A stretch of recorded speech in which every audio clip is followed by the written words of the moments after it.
Bien, les amis de café, vous qui êtes déjà à table avec vos tasses pour boire encore ce que l'Éternel nous réserve aujourd'hui, vous êtes tous bénis dans le nom précieux de Jésus. Nous sommes en train de parcourir notre café, ce café qui a pour thème attraper le petit destructeur de la destinée. Et nous sommes au deuxième destructeur que nous sommes en train d'attraper. Ce sont des inquiétudes. Et hier, nous avons commencé pourquoi on ne doit pas s'inquiéter. Nous avons vu que les inquiétudes nous démontrent que nous manquons la confiance en Dieu. Et aujourd'hui, nous allons voir la deuxième raison pourquoi nous ne devons pas nous inquiéter. Parce que les inquiétudes nous montrent le manque de priorité dans la vie. Bien-aimés, la priorité est le fait de venir avant. La priorité est le fait de commencer avant dans l'ordre du temps. Il y a des choses nécessaires mais qui ne sont pas prioritaires. Et c'est très important pour nous. C'est vrai, il y a la loi de la nécessité. Mais il y a dans la vie certaines choses. Certes, elles sont nécessaires pour la vie, mais elles ne sont pas prioritaires. Donc c'est très important de localiser des choses prioritaires.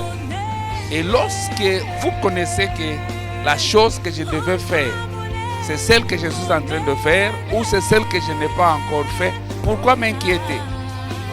Si par exemple, avoir la maison et avoir la voiture, toutes les deux choses-là sont nécessaires. Mais qu'est-ce qui est prioritaire? Est-ce la maison ou la voiture? Voilà pourquoi dans 1 Corinthiens 9, le verset 16e, l'apôtre Paul nous dit ceci dans 1 Corinthiens 9, le verset 16. Il dit, je n'ai pas à me vanter d'annoncer la bonne nouvelle. C'est en fait une obligation qui m'est imposée. Dans d'autres versions, il dit, parce que la nécessité m'est imposée. Et malheur à moi si je n'annonce pas la bonne nouvelle. L'apôtre Paul avait beaucoup de choses à faire qui étaient nécessaires, mais il avait trouvé qu'annoncer l'évangile, c'était ça sa priorité. Et il s'impose même la malédiction. Donc c'est pour dire beaucoup de gens, lorsqu'ils ne connaissent pas la loi de la priorité, ils sont sous la malédiction et ils sont freinés, ils ne comprennent pas pourquoi ils sont freinés. Ils vont chercher par exemple les sorciers ailleurs, alors qu'ils pouvaient bien voir si réellement dans la vie, ils respectent cette loi de la nécessité que nous appelons la loi des priorités. Dans la vie, il y a des choses qui sont prioritaires. Bien-aimés, et la loi de la priorité nous révèle qu'il y a des choses utiles dans la vie que nous devons d'abord chercher à faire. Il y a des choses utiles et il y en a d'autres qui ne sont pas utiles. Dans 1 Corinthiens 6, verset 12, l'apôtre Paul nous dit, tout m'est permis, mais tout n'est pas utile. Il dit, tout m'est permis. Oui, c'est vrai, tout est nécessaire. Mais est-ce que c'est ce qui est prioritaire que je suis en train de faire? Voilà comment beaucoup de gens se sont freinés dans la vie. Voilà comment beaucoup de gens, ils ne parviennent pas à avancer dans leurs affaires parce qu'ils ne parviennent pas à discerner la loi de la priorité. Ils ne parviennent pas à discerner la loi de la nécessité. Bien-aimé, toute chose qui est nécessaire n'est toujours pas prioritaire. Oui, c'est vrai, c'est nécessaire que je puisse avoir les habits. Et tu peux en avoir beaucoup.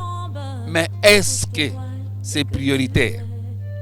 Oui, c'est nécessaire que je puisse avoir ceci, avoir cela. Est-ce que c'est ce qui est prioritaire? Et la priorité nous permet d'avancer dans la vie. Parce que quand tu fais ce qui est prioritaire, tu es en train de faire ce qui est sage. Et la sagesse, c'est savoir quoi faire au moment voulu. Il y a certaines choses à cette heure qui ne sont pas importantes, qui ne sont pas prioritaires. Elles sont importantes peut-être à 18 heures et non pas. C'est comme ça que je vis par exemple. certaines personnes venant de l'Europe avec notre climat, mais il est en manteau. Vous voyez, les manteaux pouvaient être nécessaires en Europe, là où il y a l'hiver, et non pas en Afrique, où il fait très chaud. C'est pourquoi dans la vie, localise la loi de la priorité. Tu verras que quand tu vas respecter la loi de la priorité, tu vas avancer, tu ne vas pas t'inquiéter. Les choses qui t'arrivent, ne pleure pas. Essaie de voir pourquoi je n'ai pas fait. Est-ce que c'était prioritaire ou c'était nécessaire? Ça peut être nécessaire, mais pas prioritaire. Ça peut être nécessaire, mais pas utile.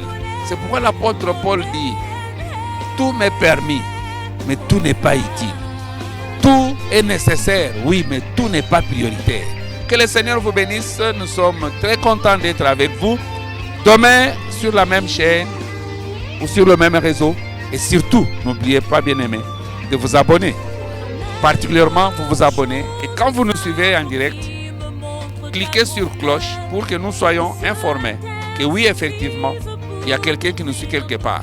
Et le Dieu du ciel vous donnera la sagesse de distinguer ce qui est prioritaire avec ce qui est nécessaire. On se retrouve demain. Que je cesse de croire à la taille des îles.